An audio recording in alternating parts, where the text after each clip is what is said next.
Olá, alunos!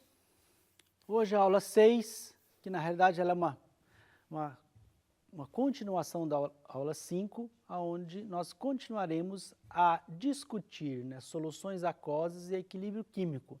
Mas hoje nós vamos entrar mais em equilíbrio químico, né, que entender equilíbrio químico é indispensável para entender química analítica, né? Equilíbrio químico, ao primeiro momento, parece um pouco complicado, mas basta entender o comportamento, né, das moléculas que compõem o sistema que você está estudando e que isso tudo fica mais simples, né? O equilíbrio químico, ele é uma resposta, né, das condições físico-químicas, né, da molécula ou da reação ou do sistema que você está estudando, né? Bom, então, como eu disse, né, o equilíbrio químico, em química analítica, nunca resulta na completa conversão de reagentes e produtos, né? Sempre está num que nós chamamos de equilíbrio químico. Bom, então, ao contrário, né, elas procedem para um estado de equilíbrio químico no qual a razão de concentração de reagente e produto é constante, né? Claro que em certas situações você tem o equilíbrio químico totalmente deslocado para um sentido, né? Isso não quer dizer que você não pode voltar ele para a condição inicial, mas essa volta, ela requer muita energia. Então, o equilíbrio químico está relacionado com energia. A queima da madeira ao carvão, né, é um processo que é um equilíbrio químico, né? Em tese, você poderia retornar o carvão em madeira, mas isso haveria uma necessidade muito grande de energia, né? Não é tão simples assim, né? Então, mas do ponto de vista teórico, é uma questão de equilíbrio. Só que muitas vezes o equilíbrio ele é mais dinâmico, né? E tem situações que ele é totalmente estático, e tem situações que ele é totalmente móvel, né? Você pode deslocar de um lado para outro, né? Principalmente as reações gasosas. Em reações gasosas, você simplesmente variando a pressão, você vai ter essa alteração. Bom, mas, né, para isso nós temos que entender as nossas expressões, né, das constantes de equilíbrio. O equilíbrio químico ele é baseado em constante. Nós temos as constantes de equilíbrio, que são constantes tabeladas, né, na literatura. Todo bom livro lá de química vai ter lá na sua parte final tabelas e tabelas de equilíbrio químico das reações estabelecidas, né? Como eu disse na aula anterior, né, nós temos, né, uma grande quantidade de reações conhecidas na literatura em meio aquoso, aonde nós temos todas as informações físico-químicas e a constante de equilíbrio. Ter dimensão da constante de equilíbrio, né, dos sistemas, das reações, ela é de extrema importância para você proceder reações. Mas constante de equilíbrio não é algo que você decora. Para isso existem as tabelas, né, que informam esses valores. Bom, então, a constante de equilíbrio, né, ela tem as suas mais diferentes origens, né? O equilíbrio ácido-base, que é um equilíbrio que você desloca facilmente, né, no sentido dos produtos e dos reagentes, dependendo, né, do quanto você tem de reagente e produto, é um dos mais conhecidos, totalmente diferente do exemplo que eu acabei de citar, do carvão, da madeira e do carvão, né? Então, aqui nós temos o que? A dissociação de ácidos e base, né? De extrema importância, né, na inorgânica, na bioquímica, né? O nosso organismo ele é todo baseado em relações, né, de dissociação ácido-base. Então, nós pensamos aqui, vamos ver um exemplo de um ácido simples, né, onde está aqui HA, em água, né, você vai ter o quê? né, a sua espécie iônica e a sua espécie catiônica em água, né? Bom, e você tem o quê? Uma constante de equilíbrio, né? A constante de equilíbrio, ela sempre é o quê? Né? Os produtos dividido, né, pelo reagente, né? Quais são os produtos da constante de equilíbrio, né, de um ácido simples? Aqui nós podemos citar esse ácido como o ácido acético, né, por exemplo, mas podia ser qualquer outro ácido, né? A quantidade de H+, mais o ânion produzido, né, e dividido, né, pelos reagentes. A água, por ela ser sempre em grandes quantidades, nós não, aqui está só para ter noção, mas nós não colocamos a concentração da água, né? E aí fica essa forma simplificada, né? A constante de equilíbrio do ácido, ela vai ser em função da concentração de H+, mais, no caso de ser um ácido acetato, dividido pela concentração inicial do ácido. Bom, né? Então, é um valor numérico, né? É uma medida da capacidade que esse ácido tem de doar prótons em um meio aquoso. Ele representa, do ponto de vista termodinâmico, a força desse ácido, né? Quanto menor for essa constante de equilíbrio desse ácido, mais fraco é esse ácido. Quanto maior for essa constante de equilíbrio, mais forte é esse ácido. Quer dizer, quanto maior for esse número, quer dizer que o equilíbrio vai estar deslocado no sentido da espécie iônica, né? Aqui, esse ácido, né, ele tem um valor de 1,35 vezes 10 a menos 3. É considerado um ácido fraco, né? E, consequentemente, naquela categoria de pouco condutor de eletricidade, né? Agora, vamos ver uma situação, né, de um ácido clorídrico, que é um ácido forte, né, e a sua dissociação é dada, né, também, né, HCl. Aqui já negligenciamos a água, mas, claro, sempre tem água, né, nós não dissolvemos ácido que não for em água, né? E aí nós temos o quê? A dissociação dele, e aonde você vai ter o quê? Infinito. Quer dizer, total. Quando você coloca HCl em água, ele desloca totalmente para cá. Então, se você tem 1 mol de HCl, você praticamente vai ter 1 mol de H+ e 1 mol de cloreto, né? Isso quer dizer que ele é um ácido forte, ele é um autocondutor de eletricidade e ele vai ter um valor praticamente, né, 1. Infinito no sentido que todo ele foi dissolvido, né? Mas o valor da constante do HCl é praticamente 1. Né? Nesta tabela, nós temos aqui, né, uma quantidade de ácido, né, a sua fórmula e a constante desses ácidos, aonde você pode ver, né, como eu disse, quanto menor for esse número, lembrando, né, que 10 a menos 5, né, é 0, 0, 0, 0, 5 zeros depois da vírgula, né? Então, 10 a menos 10 é um número menor, né, do que 10 a menos 5. Não quer dizer que ele é mais fraco ainda do que o de 10 a menos 5. E vocês vão ver que tem ácidos que têm 2 ou 3 constantes. Porque o que quer dizer essa constante, né? É a força que ele tem de doar o próton, é o hidrogênio ionizável que ele tem, né? Então, você tem moléculas que você tem, né, 3 hidrogênio ionizável, né? O ácido arsênico, por exemplo, H3ASO4, né?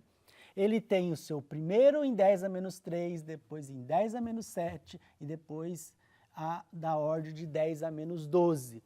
Quer dizer, né, ele tem 3 hidrogênios para ionizar, ele tem 3 regiões para liberar prótons. E isso tem uma implicância analítica, né, de você ter 3 regiões de equilíbrio e 3 constantes de equilíbrio, porque ele tem 3 hidrogênios para ionizar.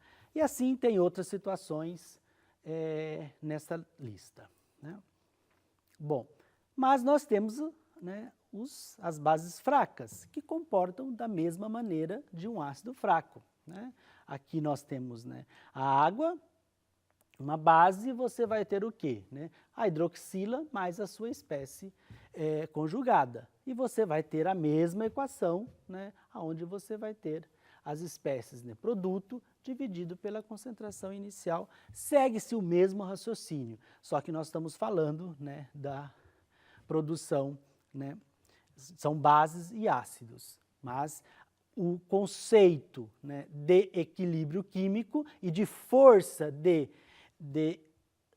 poder, né, de ionização é a mesma, só que aqui nós vamos estar produzindo, né, a espécie, né, a hidroxila, e enquanto que no ácido ele vai produzir uma espécie, a hidrogeniônica, né?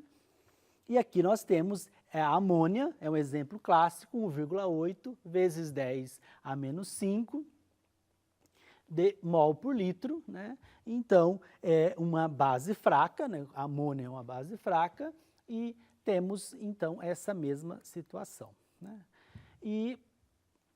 Mas, né, nós também podemos ter base forte, que vai seguir o mesmo raciocínio do ácido forte, né? Bom, e dentro disso tudo nós temos o quê? As soluções tampões. O que são as soluções tampões? Elas são misturas de soluções de eletrólitos, né, que resistem a uma variação do valor de pH quando pequenas quantidades de ácido ou bases são adicionadas. Essas soluções tampões, elas são oriundas, né, de sais derivados desses ácidos ou dessas bases, principalmente aqueles apresentados na tabela, aonde nós depois podemos fazer reações nas quais a variação de temperatura vai manter o quê? Manter esse valor de pH, quer dizer, vai manter o equilíbrio químico e, assim, pequenas variações de pH não vai alterar o nosso resultado final em função, né, da pequena variação de volume, né? Então, geralmente, né, os tampões, eles são, né, oriundos, né, da mistura de um ácido fraco com sua base conjugada, né, ou da base fraca com seu ácido conjugado, que vai produzir esse sistema que nós chamamos sistema tamponante, né? De extrema importância em um laboratório de química analítica, né, para manter as reações. Lembrando que boa parte das determinações de laboratório, elas são reações, né, em fase aquosa, aonde em função do produto ou da variação de propriedades físico-químicas dessas reações, nós vamos identificar e, muitas vezes, quantificar esses produtos. E se nós tivermos, né, uma variação, né, muito aguda do valor de pH, nós vamos ter problemas, né, nos nossos resultados. Então, né, o que é uma solução tampão? Como eu disse, né, o tampão é a mistura de um ácido fraco e sua base conjugada, né, e para ter o quê? A permitir que pequenas variações do volume não resulte em grandes variações, né, de valor de pH, né? Bom, e aqui nós temos, né, algumas situações, né, nas soluções tampão, a adição de um ácido ou de uma base tampão, né, ela interfere com os equilíbrios com os seus equilíbrios químicos, para o caso de uma solução tampão de um ácido fraco e sua base conjugada, né? E essa interferência, né, ela não vai causar nenhum problema, né? E aqui nós temos alguns exemplos, né, aonde por que ela não vai causar? Porque você vai ter o deslocamento do equilíbrio, porque no momento que você tem a perturbação de um lado do equilíbrio, você vai ter a volta, né, na condição inicial. Quer dizer, se eu tenho um aumento da produção desse lado, ele desloca para esse lado. Claro que isso não vai ser sempre, chega um momento que o equilíbrio é deslocado. Eu disse em pequenas quantidades, né, enquanto você faz uma reação que você vai adicionando um reagente, né. Então, por exemplo, né, solução aquosa de ácido acético e acetato de sódio é um dos exemplos clássicos, né, de um tampão que funciona aí entre 4 e 5, né, valor de pH, aonde você tem, né, pequenas variações, né, da concentração. Conforme eu adiciono ácido acético, né, ele vai deslocando nesse sentido, né, de produção do acetato. Mas, consequentemente, o aumento da produção de acetato volta no aumento da produção do ácido acético. Se eu estou fazendo uma reação, né, que eu quero manter num pH entre 4 e 5, que é o pH de atividade desse sistema tampão, a reação vai continuar nesse valor de pH, né? A reação não vai estar envolvida com o acetato ou com o ácido acético, mas eu quero manter essa reação no valor de pH. Então, por isso eu uso o sistema ácido acético, acetato de sódio, que ele vai me garantir aí uma variação de volume e que isso vai permitir que a reação ocorra sempre no mesmo valor de pH. Isso ocorre no nosso organismo, né? O nosso organismo tem um tampão aí em torno, né, de 7,4, né? Por isso que, né, conforme pequenas variações que tem, o seu organismo continua no que nós chamamos de pH fisiológico, né? Claro que se houver uma situação de descontrole, você vai perder essa condição de equilíbrio, aonde você tem, né, uma azia, uma gastrite, porque o organismo não conseguiu mais tamponar o seu estômago, por exemplo, e você está, né, com uma acidez. Isso é porque, por algum motivo, ou por um excesso, né, de ácido que você consumiu, ou o seu organismo está falhando por algum outro motivo e não consegue mais tamponar. Então, esse é o conceito de tampão, né? Ele está presente, né, em todo ser vivo, constante, senão todo mundo morreria. Então, como eu disse, nessas pequenas variações, né, vai permitir tanto para base quanto para ácido essas variações, né? Bom, e então, para encerrar a nossa aula de hoje, né, nós temos essa equação de Heisenberg. O que ela quer dizer? Ela demonstra o quê? Né? Partindo daquele ácido que um ácido simples em água vai produzir essas duas espécies, né? Nós temos essa equação e você, aplicando, né, uma função logarítmica, você vai ter o quê? Valor de pH é igual a pKa mais log da concentração, né, do ácido com a sua base conjugada, ou o inverso, depende do que você está trabalhando, né? Quando você tem, né, uma situação, né, que você tem total dissolução, porque um ácido forte ou uma base forte, você vai ter, né, log de 1, que você vai dar 0, então não vai ter influência no valor final do pH, e você vai ter pH igual a pKa. pKa nada mais é do que o log da concentração desse ácido. No caso de você ter ácidos fracos ou bases fracas, você vai ter que ter resolver, né, essa função e você vai ter variação, né, desses valores do pH e do pKa, vai ter uma pequena diferença. Bom, era isso a aula de hoje e muito obrigado.